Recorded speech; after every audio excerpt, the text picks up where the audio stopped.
Ration బియ్యం మాయం కేసులో మాజీ మంత్రి పేర్ని నాని ముందస్తు బెయిల్ పిటిషన్పై ఏపీ హైకోర్టులో విచారణ జరిగింది.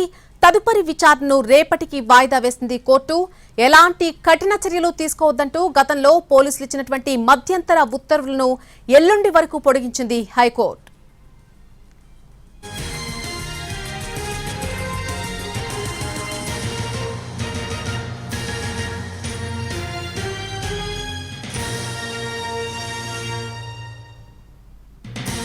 రేషన్ బియ్యం మాయం కేసుకు సంబంధించి మాజీ మంత్రి పేర్ని నాని ముందస్తు బెయిల్ పిటిషన్పై ఏపీ హైకోర్టులో విచారణ జరిగింది.